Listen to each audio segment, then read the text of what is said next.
What's up? My name's Dion, and you watching Society Icebreakers.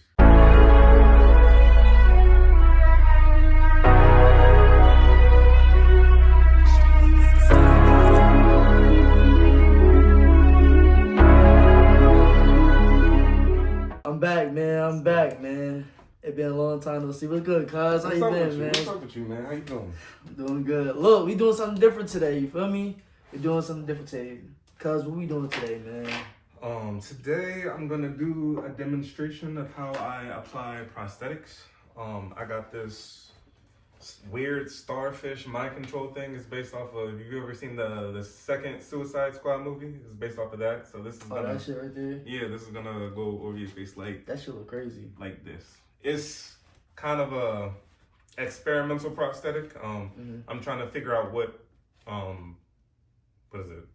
I'm trying to figure out what ingredients I should use, what supplies I should use to best make this, work for how I want to apply it.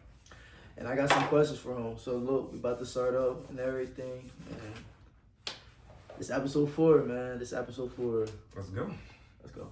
So look, I got questions for you. Okay. So the first question is gonna be this: what made you want to become a film makeup artist? What's the reason why you want to do it? So I've always been an artist ever since I was little. Right before I answer that question, the first thing I'm doing is applying some glue over his eyebrows to protect him from the adhesive that I use. But back to the question. Yeah, like I said, I've always been an artist. Ever since I was little, I've always painted, I've always drawn pictures, I've always sculpted, I've always done art of some kind.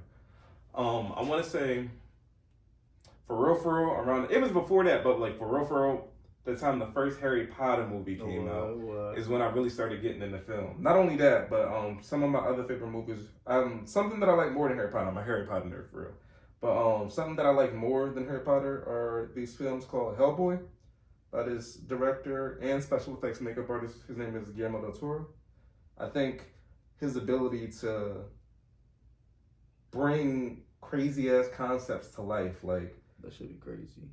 Like the creatures, like the monsters, the characters, everything, the lore is all so in depth and detail. You would think it was actually real, which is the whole point of it. So that's really what made me get into film. I want to say around middle school, I started recording my own videos, editing, doing stuff like that. I used to play around with Adobe After Effects and stuff, doing special effects, making people fly and stuff like that. I did all of it. I wrote scripts, I acted in it, I did it all. I remember you did all that too. But I ended up settling just for doing makeup because they kind of tied back to me sculpting and drawing and painting and stuff like that. But I could put it on a person and use it for something like music videos or film to really bring a concept to life. That's tough. Is it hard getting started into doing that? Nah, it's really not. The way I started, well, what do you mean as far as what? Just getting into the field or just doing it? Can anybody get into film and become a makeup artist, or it take time and hard work with it? No, it definitely takes hard work and dedication and consistency. If you wanna, the most important thing is networking. If you're trying to get into the actual industry itself and get into, what do they call it, the union, get health insurance for this shit and shit like that. You got to network, you got to work on the right projects, you got to get the right amount of hours for the films to be able to qualify for that. That's what I'm working to. That's my current goal that I'm working towards. We just want to line this up. Let me know if you can see a little bit. Okay. I can't see. You can't? Okay. Well, this ain't even made for that. It's really made for official, so you ain't going to see for real. But okay, I can see now. Wait, let me see. Line it up to your eyes. Help me out. A little bit up. A little bit up? Yeah. Right. All right, a little bit down. Right there. Okay. Yeah. So what state you want to live at? When you feel what state going to bring the best out of you when it comes to becoming a film makeup artist and everything? Or does it even matter? No, it matters. I say that,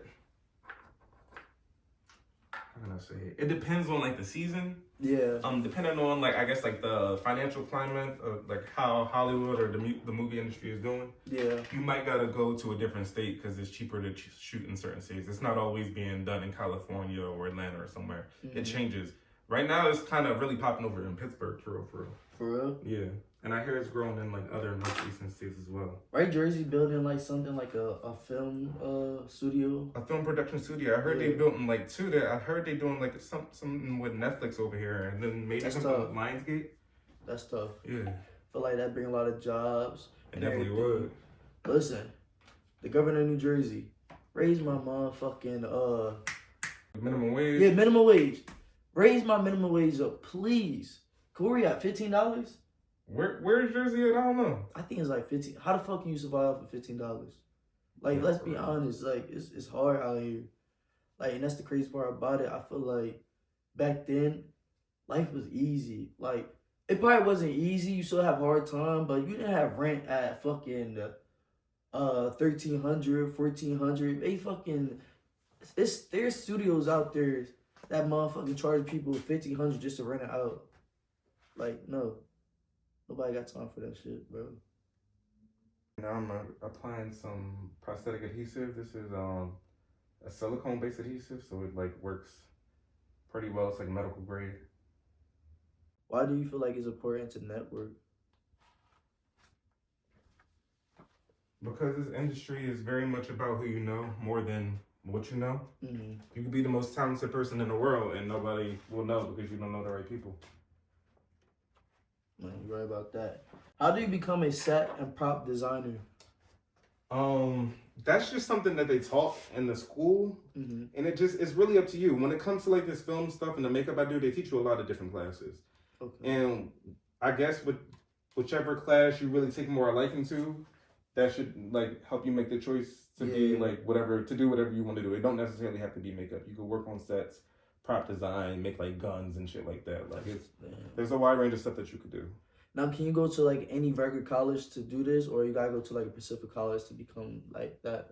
Yeah, most regular colleges, from what I know, don't offer this. They offer different film programs and classes and courses and stuff like that, but it's not as hands-on as this. This is more like a trade school type of deal. Oh. Now, when you was in college, how long did it take for you to graduate to do this? From the school that I went to, it was like a year and 6 months. I went to Douglas Education.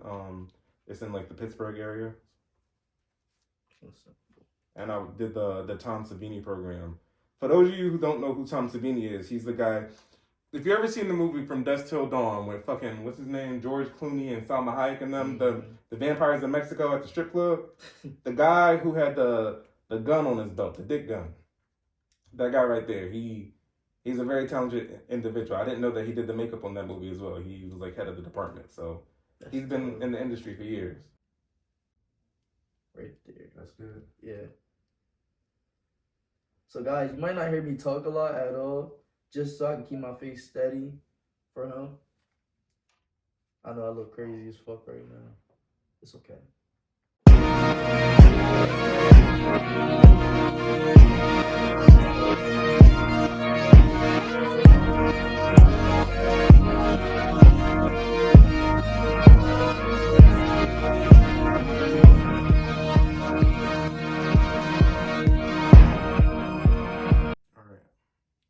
Like I said, this prosthetic I made, this is the first time me making this prosthetic, so it is very experimental. So it might be a little bit too heavy because of all the silicone that's in it to support. So this might be only good, this one anyway, for like a quick photo shoot. I don't think this would be ideal for a film shoot.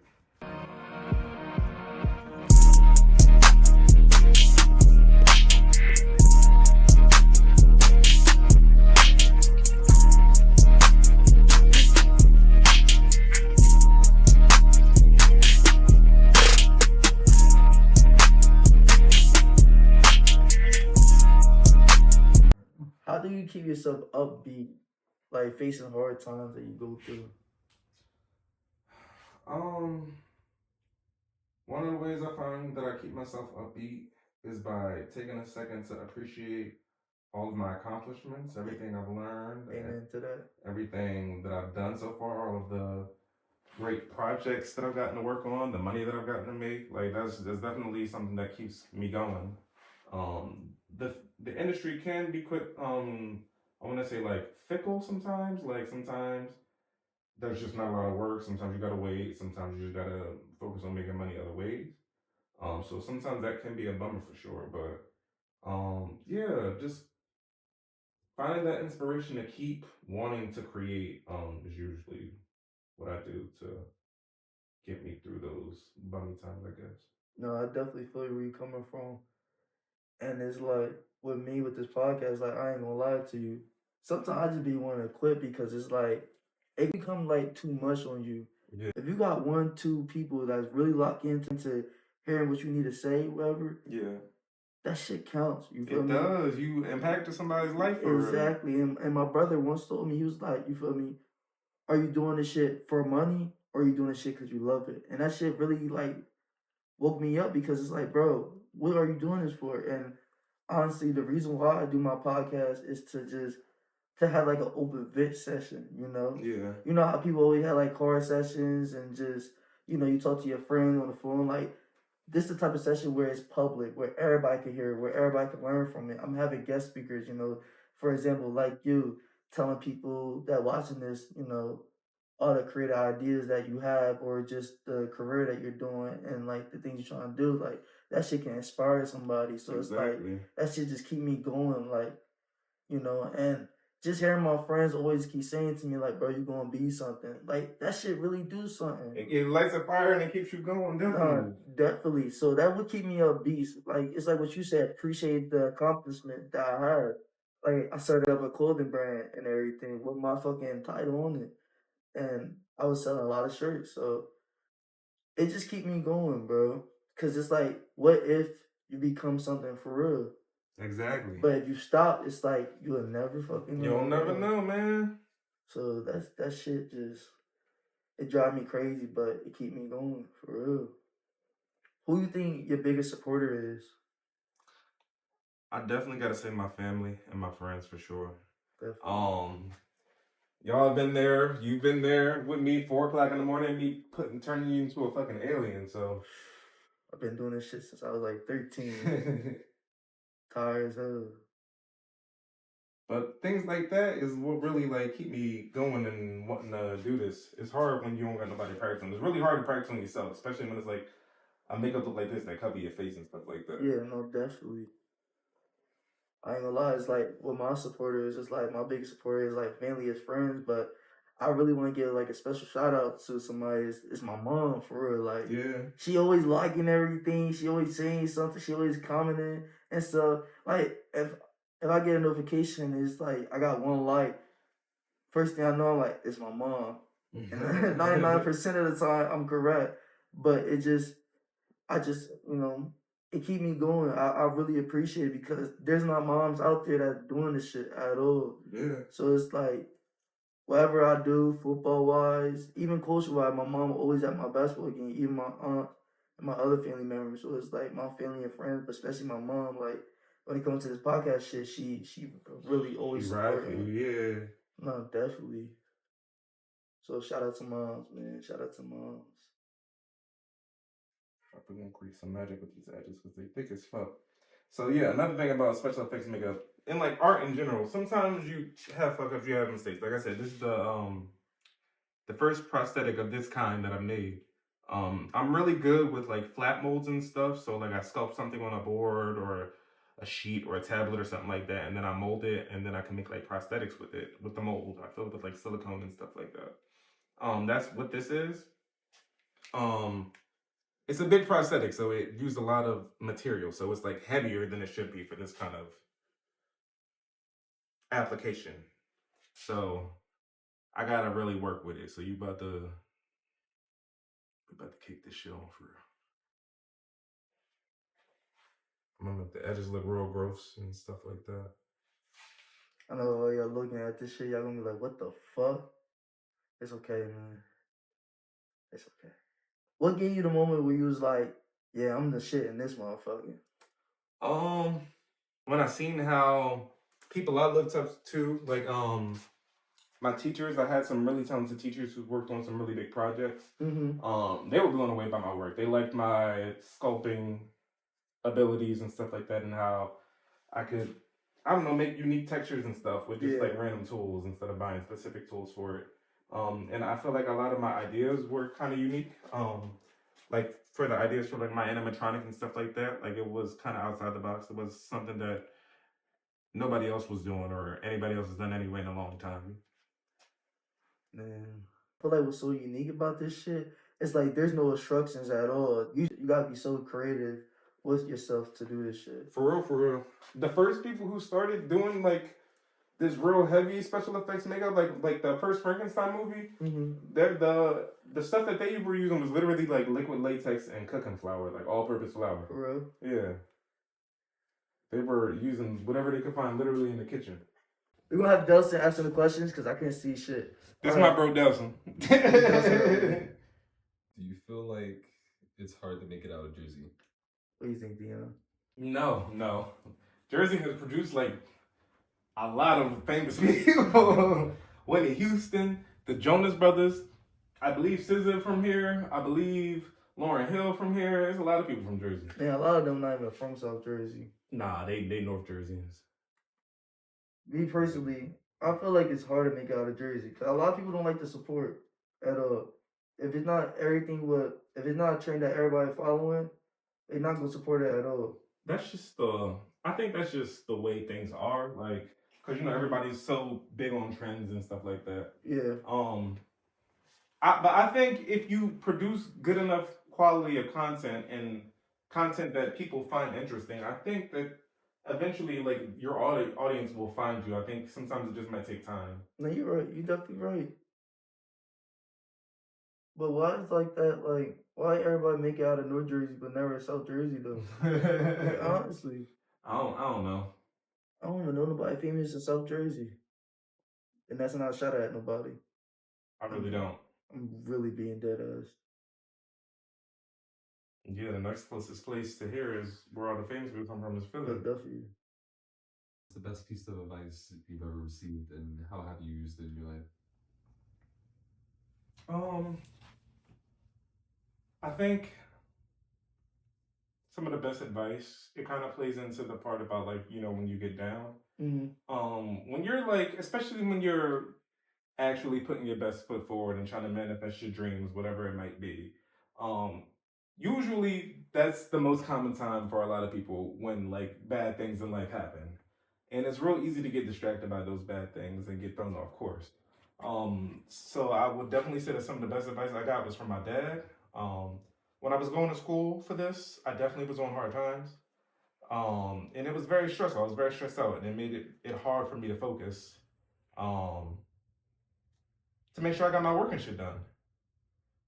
So yeah, he said, don't lose focus. Like, keep doing what you're doing. I know you're tired. I know it must be hard. Everybody goes through things, but just don't give up and keep focused on what the goal is. Does that answer the question? That's a good advice. The best advice somebody ever gave me: as long as you got faith in God, everything gonna work out for you. And college is really, really, really, really, really, really hard as fuck. I don't even know how I graduate, but I'm very thankful to even graduate. People always say by the grace of God. But just having faith in God really just helped me just be committed and be consistent with my work ethic and everything. And my freshman year, like I said to y'all before, I was close to being expelled by doing stupid shit. But just, turn my life around and everything. And even when I was facing hard times and shit, just having trust in God, it just kept me going. And I just always use it in life and shit because I feel like life throws a lot of challenges at you and everything. And it can really make you depressed, sad, and it can make you lose your shit. But as long as you got faith in God, you should have no worries with anything at all. Yeah. That's how I really feel. What is some advice that you can give out to the audience? I guess it will be to.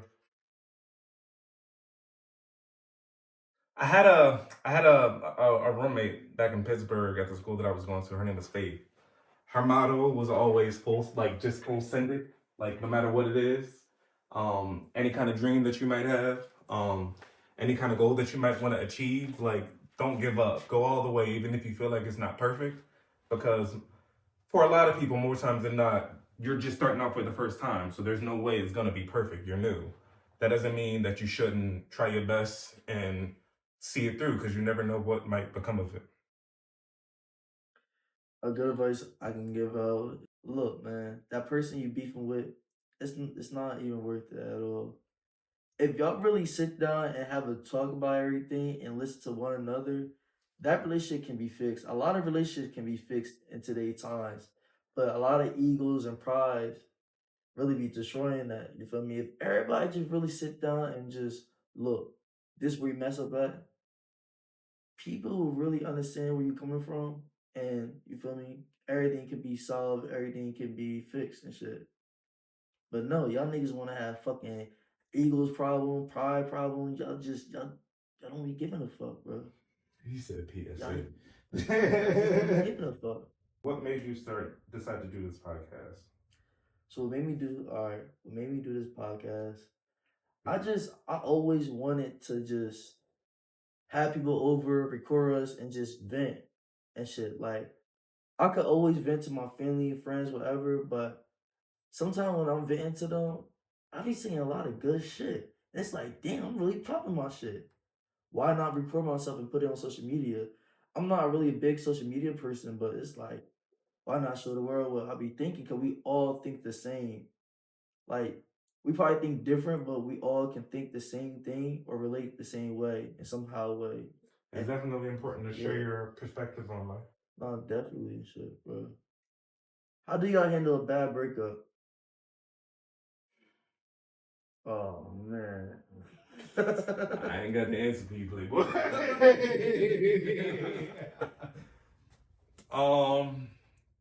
I mean, I guess we've all been there. Handling the best way to handle it is just to focus on yourself and focus on what makes you happy. Do what you need to do to heal and mourn and move off. Because in a lot of ways, you get the same reaction from like a breakup as you do like when somebody like passes away. Like you experience a lot of the same emotions you have to mourn. So I think it's just important to focus on yourself and keep doing what makes you happy, because you can't let that get the best of you, because life don't stop for nobody. No, you're right about that. It's you lose time when you get stuck there being sad. So what about you, Delson? Oh yeah, that's pretty much the same. what he said. What about you? What about me? Yeah, what's your answer? Alright, so my answer is this. It's like, fuck. I don't know, it's hard. Like, it's hard getting over a bad breakup, but it's possible. You can get over that shit, bro. You just gotta take your time, go through the motions, go through the emotions too. Also, fuck a bad breakup. Man, fuck these motherfuckers. They don't exist over here, man. I don't give a fuck. I have amicable separations, Like I'm gonna be in my feelings and shit, but at the end of the day, bro, like honestly, I'm probably gonna be pipping and skipping. And that's not a good way how to do it, but nah. If I go through after they leave, you still by yourself inside. You know what? Fuck that. I'm getting my girl back. It depends on who you are. Like if me and my girl break up, I'm getting my girl back. Fuck all that extra shit. But if it's like a bad breakup where it's like I can't get her back, probably be in my crib, work out, shower, listen to some sad music. You listen to sad music in the shower? No. Depending on the day. Depending on the day, how I'm feeling and shit. But I don't know, like I just say fuck them people, bro, because it's more life to it. It's a billion people on this earth, like it's more than that. Gazillions. It's like 8 billion. 8 billion. Bro, do not let that one person stop you from being happy at the end of the day. Just because they left you doesn't mean that your world is over. You don't gotta be depressed or kill yourself. I get it. It's easy said and done, but I know y'all cannot take me serious with this shit in my head. I was about to say, you trying to have I'm trying to be sentimental. I'm trying to give good advice, and I look crazy right now. No, when you get to this part of the editing, you gotta zoom in because you're being so serious. Just zoom in on your face, like, don't kill yourself. Don't kill yourself. Do not hurt yourself. Look at me. Look at me when I'm talking to you. Things could be worse. It could be worse, bro. It could be worse. I don't need nothing to happen to y'all guys. And the person that left you probably wasn't shit anyway. Do you feel like social media is like killing this generation? Like influencing it in a bad way instead of a good way? Um, Especially with like the youth. Actually, I feel like social media is really good. I feel like it's a good way to get, if depending on your sources, it's a good way to find the truth about what's going on in the world. A lot of people, especially young people, are very vocal about getting the truth out there. I feel like it's a good thing. There are good and bad sides, like especially I feel like real life ever since the pandemic, the internet been crazy, but there's a good and a bad side to it. There is. I feel like some caution should be exercised when dealing with kids and social media for sure. COVID fucked us up so bad. OnlyFans, everybody. Like back in the day, female would cover up. Now you got them showing their body. And listen, I don't judge. But listen, we don't judge. But it's like, damn, I'm scared to have a daughter. You scared she's gonna grow up to be a bad IG baddie? You ever seen the show Baddies? Nope. Don't do it. It's the devil. It is. I swear to God. Like it's crazy. Like I never seen no, because I watched this one episode, right? And they got out, it was whatever, I don't know if it's the newest season or what, but they got out at this house and they're like, oh, it's a historical house. It has a whole bunch of antiques and stuff in it. They had just pulled up the house. You're supposed to like decide who's staying in what room. They didn't even make it in the house because they fought the whole fucking episode. Like everybody was out there sweating. It was daytime when the episode started. By the beginning of the next episode, they were still outside and it was nighttime. I said, these bitches must be tired. Like, ain't no way. Y'all all came there, I guess what you would call dressed up. They was dressed like baddies. They had like fashion outfits on and like lace fronts. Everybody was bald headed by the end of the night because everybody wig got snatched off. And they been saying stupid shit like, bitch, I want to fight you because you born. Like, it was stupid. They just want to fight just to fight. Fighting for that baddie chain. You know the girl E. Kane? No, who the? Oh, yeah. You know what I'm talking about? The one she bald headed? Who? You don't know E. Kane? You don't know E. Kane? No. The crazy one. She crazy as hell. Yeah, very. What she be doing? Where's she from? No tea, no shade if she sees me. Nah, she gonna beat all her asses if she see this. Yo, miss, I talk shit. I don't know you, so. You see this shit? I don't want no smoke. I already see what you be doing out here. I don't want no smoke with you. Yeah. Like for real. What's the like lesson that you learned in your 20s? Or what's something that you wish you did in your 20s?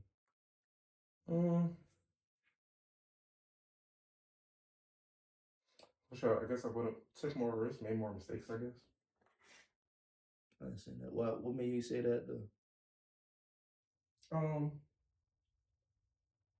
Your 20s is the perfect time, I guess, for lack of a better word, to like make certain mistakes and stuff like that, and really get I don't know, a good grip or understanding of the world. Sometimes it happens later for people, I guess you could say. So I guess sometimes, I guess what I really mean to say by that is, when you make those certain mistakes, I guess it gives you the confidence to like keep going on with your life, because usually those mistakes aren't, Yeah. Hectic.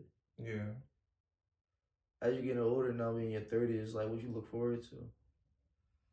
I look forward to more opportunity, new experiences, different places. Understandable. I want like an abundance of people in my circle that inspire me to better myself in more ways than just like financially and stuff. That's true. That's true. As I get older and everything, I learn to just appreciate everything. It's like what you said to me before. You start to appreciate life. You start to appreciate the people around you and everything. Cause time go by fast and people disappear. Yeah. So it's like anytime you with your family member, whoever, just make the best out of the moment. Yeah. I feel that. It's like, damn, I be coming to y'all, I be like, damn, I miss when we were young. And it feel like that shit was like last Yesterday week, for yeah. But you never really think that when you're young because you're having so much fun. So But much time has passed. yeah, but when you get older, you know you don't got a lot of time. You just got a lot of time to just think about the old days, Yeah. you know. And they always say you want to be busy in your 20s so you could chill in your 40s, but that's not for everybody. Especially with the world that we're living in. Yeah. Why do you think it's so hard to live in this like generation? I think personally, um,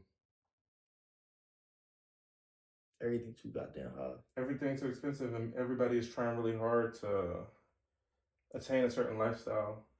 Live and a lot of beyond their people, means. yeah, a lot of people go broke doing it, trying to live beyond their means to put on what's it called? What is it called? The illusion, I guess, Mm-hmm. that they got it or, their life is great when, everybody going through it for real. Man, you right. Shit, what really be messing everybody up is that gambling shit. I ain't gonna lie. I'm a victim. I be wanting to come to y'all, but I be too scared. I ain't trying to lose no money, man. Man, when FanDuel banned me, they did a Rico on my family, bro. They banned me, my brother, my cousin, my aunt. Why? All because their fucking account was on my phone. And the right person came in that motherfucking building and shut me down. I don't know who the fuck it was. FanDuel headquarters blowing my shit. But no, I just feel like gambling like really took over, and it's hard for people to save money now, because all you want to do is fucking bet. I see somebody put 25 cents in to win 50,000. You think I'm not gonna fucking bet? I'm gonna fucking bet. Let me do some shit like that. I'm gonna fucking lose it. Like, it's hard to save money when they try to influence you to spend that money on stupid shit. For real, for real. And don't get fucked up. I just bet it yesterday, and I lost by 1. That's how it always happen, right? Sorry, Gil, man. You fucked my ticket up. I'm done with you. But no, that shit. Sometimes I ain't gonna lie. I wish I never got introduced to that shit. Because I could have saved so much money. Even with credit cards, I feel like they should start teaching that in school. Yeah. How to manage having a credit card. Right? That's the home economics we should be learning. Yeah. They don't really teach that to black people. I didn't learn that at my white school either. We the ones that's really popping out with Dracos and these F&Ns. And I call my shooter up and he gon' wet him in. And ducking, oh, we ducking. Burning rubber and the striker hit the gas. That bitch tryna pop a willy. Sipping on that yacht, I just cracked me a silly. Bitch, I'm geeked up rolling off my shot, I don't even know my man. I like my bitches ratchet liner, I just for a band. Damn, we the ones that's popping out Dracos and F&Ns. Put my shooter on your shooter, he gon' wet him in. Duck or let him in, I fuck around, don't let him in. Fuck around and burnt the rubber on the tire, spinning bin. Swap the VIN, I took that bitch right out Virginia, swap the plate. Put a bad bitch on IG, go down in DMs, use the bait. I got money, I get you done, young for a fun, young, that's a fact. Man, my shooter killed your blood, brother, and you ain't get back, that's for real. Jumping out the Wrangles, on angles, tryna park me a nigga. Suited, booted, tryna walk, that guy gon' bark on a nigga. Blakey Griffin, hard up in the paint like Waka Flocka Flame. Jumping out the V, not out the window, I don't play no game. Why this bitch keep tryna lie to nigga, cause I got some fame? Why these niggas hating on the kid just cause I got a name? Shooter just put belt the ass, I might just tell him tap your brain. You can't stop the rain, come feel this pain here, take this fucking flame. Bitch, I'm geeked up rolling, I think I need sober. Perky 90 milligram, I just keep throwing up. You actually look real crazy to me. You look kind of scary, yeah. So this is the finished makeup look. Let me see. Act like a deranged zombie. You could tilt your head down a little bit. Like this. Yeah. So this the finished product. Yup. Well, guys, look, man. I don't know what I look like, but I know I look like crazy as shit, man. But look, this episode 4. Dion, I appreciate you, cuz. Thank you, for cuz. everything, man. Thank you, cuz. But that's episode 4, season 2, man. Appreciate it.